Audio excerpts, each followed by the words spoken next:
Now, months after the introduction of that sin tax on tobacco-related items, and this happened during the GST rationalization exercise, now the central government has introduced the Health Securities and National Securities CESS Bill 2025. That's what the bill is called.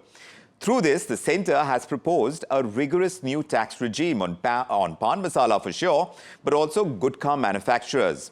And the kind of revenues that would accrue after this entire drive is going to be used to fund defence and public health expenditure.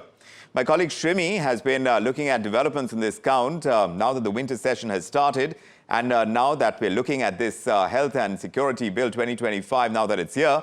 And she's put that in context for us in this report she sent to us from Delhi today. Well, absolutely an important economic bill tabled by Finance Minister Nirmala Sitharaman on the first day of winter session of Parliament, and that would enable government to impose additional levy on tobacco products, including Pan Masala and gutka. And let me take you through the key feature of this bill as we decode. It says that it's a new machine-based regime for products like Pan Masala and gutka, and that will be levied on anyone who owns, operates, manages or control the machine that manufacture the Pan Masala and gutka. Even if production being done through job workers hired, etc., the person controlling the machine is liable for this new cess. The revenue collected out of this new cess would go to Consolidation Fund of India that will be used in the national security and public health expenditure. In fact, one of the important key highlight of this bill is that government can double this cess temporarily if needed in public interest. Every taxable person must register and file declaration on machine capacity and submit monthly self-assessed return is also being highlighted. Cess must be paid every 7th of each month, and in fact the bill also providing wide powers right from scrutiny, audit, inspection and even search and seizure. So in all, of course, this cess bill marks a key step in replacing GST compensation cess expiring in March 2026. Alongside, FM also moved amendment in the Central Excise Act, a decades-old act, to align the revamped GST 2.0, particularly for cigarettes, as this will also pave way government to impose additional levy on cigarette. Do remember the GST 2.0 implemented on September 22nd has moved to two-tier structure, that is 5 and 18%, but kept tobacco products out of this rate rationalization, and that's where the chatter started that whether additional levy is coming or not. So with these two amendments, the government will now, impose additional levy on the tobacco item is what the bill all about. So now it's very clear that the additional levy is coming. Let's put the news in context with tax expert Sharad Kohli, who's joining us on this broadcast. Mr. Kohli, good to have you with us. Tell us what fundamentally changes now. What is different about the new cess that has been proposed on Pan Masala and gutka? Taxing production capacity instead of output over here. And why do you think the government has chosen this route instead of, just continuing with the old model? Good evening, Vikram, and good evening to the viewers of NDTV Profit. Well, if you put the things, if I go back 8 years, you will know the context. In 2017, when late Mr. Arun Jaitley had brought in this concept when the states complained about, losing on revenue because of the GST. So a compensation cess was decided. It was decided that the state's shortfall would be contributed out of the cess. It just carried on, and then it expired after about 5 years, and then it was given extension for until March 26. Now, the problem with the cess was that the states always had a stake in that, and the states there were a lot of debates in the parliament as well, and it became a political issue as well that the centre is trying to hold on to this money, is continuing to collect that without giving to states, and so on and so forth. There were a lot of arguments given on the states front. Now, what is important to note here, Vikram, is that just the pocket of the central government which is going to change. So after all, it may not have a major impact in terms of price on these items. I'm talking of tobacco, I'm talking of Pan Masala, gutka, and so on and so forth. I mean, the consumers, whosoever consume, not a thing to be appreciated, but then that's just the way it goes, that the state keeps collecting and people are given a warning, they're given a choice, a discretion, that it is something which is harmful to your health, but you want to carry on, you carry on, you'll have to pay a price. and the state will collect the taxes on that.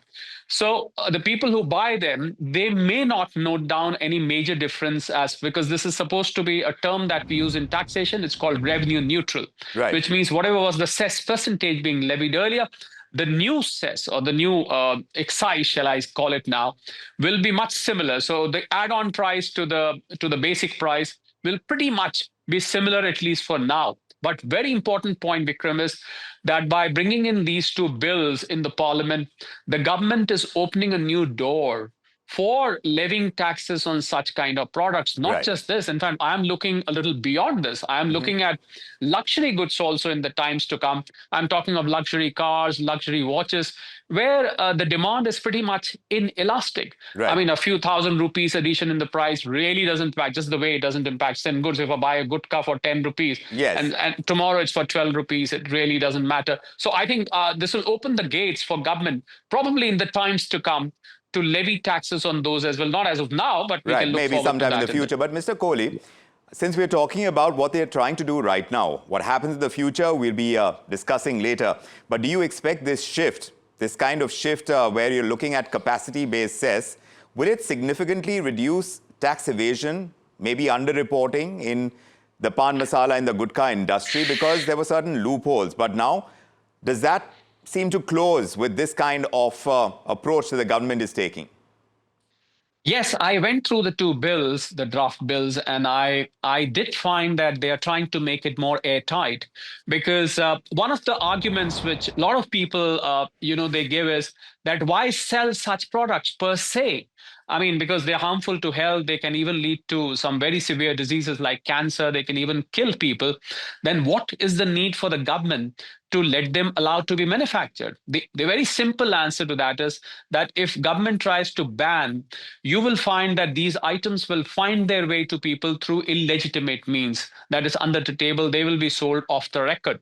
So the government feels that it's better for them, rather than someone selling a gutka for 10 rupees without paying taxes, it's better to sell gutka for 15 or 20 rupees. At least the government collects taxes and it becomes a deterrent for the people to buy, because the prices increase thereafter. Yes, the bill is airtight.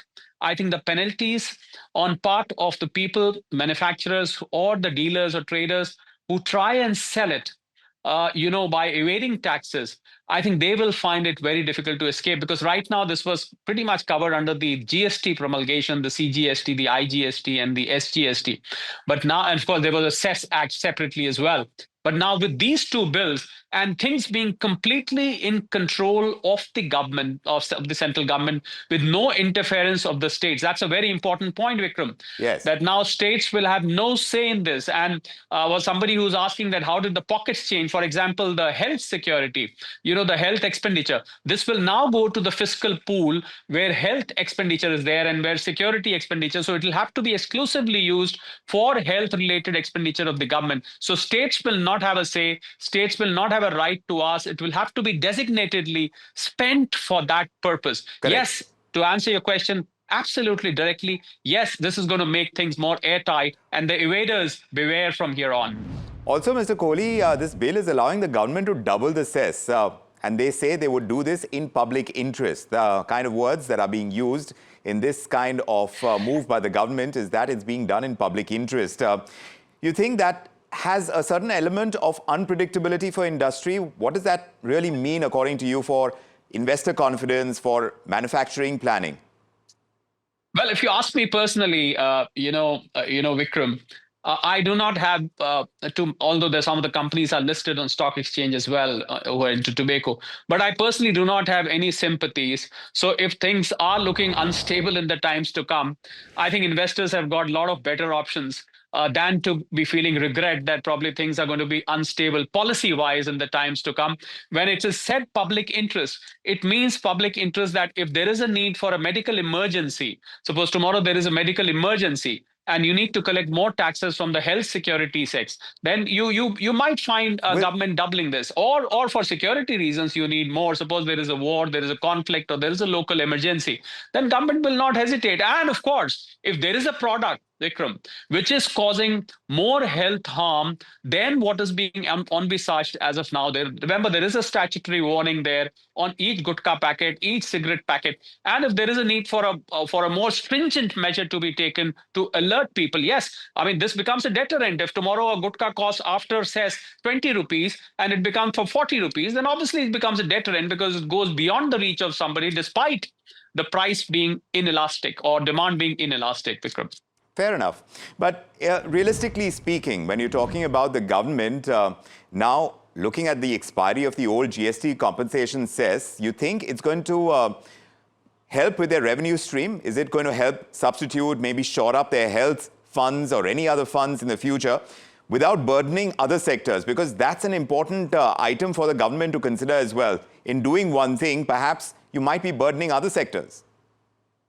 No, I think, as I said, as far as the total quantum is concerned, it's going to be revenue neutral. That is, whatever amount that was being collected before is pretty much going to be collected now. But yes, as I said, it'll go from one pocket to the other pocket, a designated pocket. That is a different fiscal pool, or shall I say a fiscal account, which means that now if you need more for health, you will have a separate fund being collected for health. So the government will not have to burden the other sectors to pull out suddenly, or suppose there is a medical emergency like COVID in the times to come, God forbid it doesn't happen. But if something like that happens, then government will be in a position to use those funds exclusively, dedicatedly, without burdening the overall fiscal balance sheet of the country. And same goes for security. If there is a security or there is a defense-related requirement or there is a local security-related issue, I think the funds can easily be used without overburdening. Because what happens normally is that when you have these kind of emergencies, you have to dip into the consolidated fund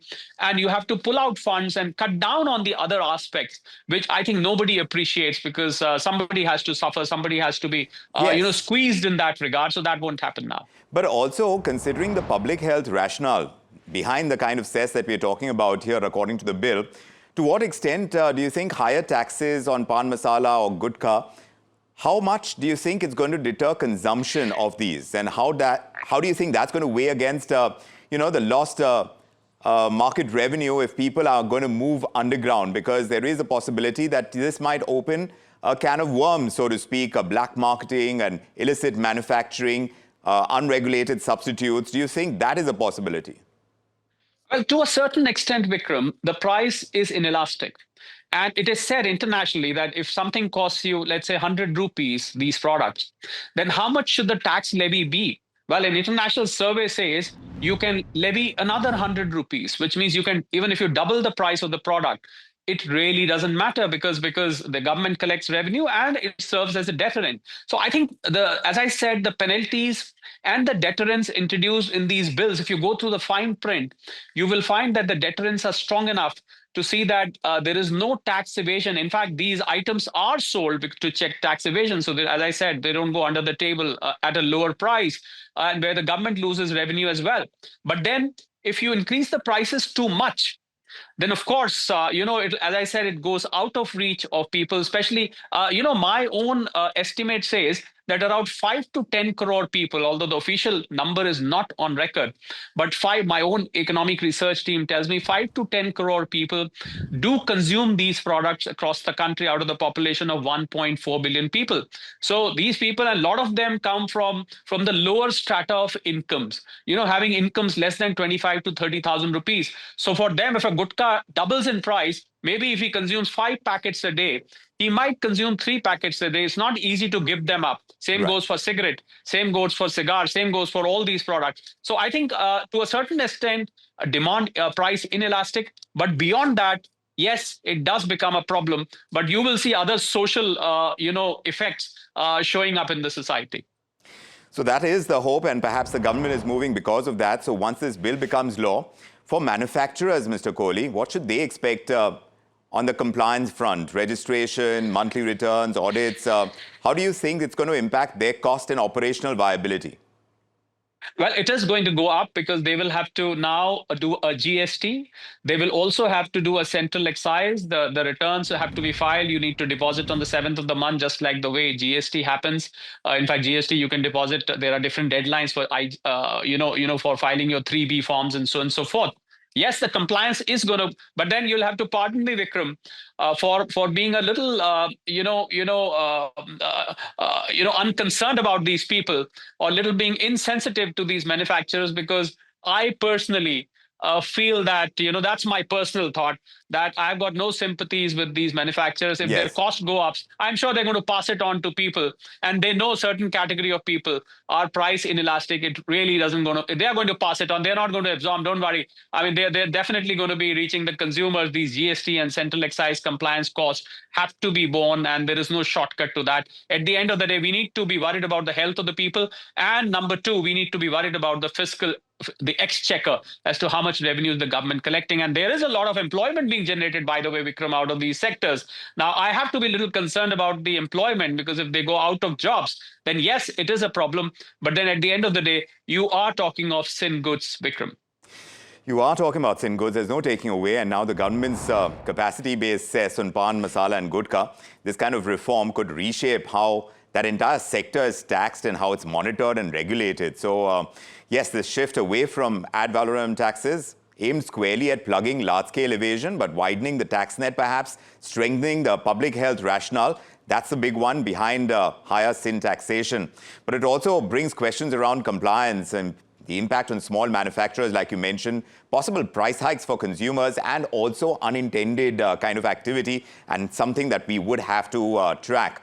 But let's see exactly where this goes. A big thank you, Sharad Kohli. Thank you for joining us with your sharp insights. A pleasure having you with us on NDTV Profit.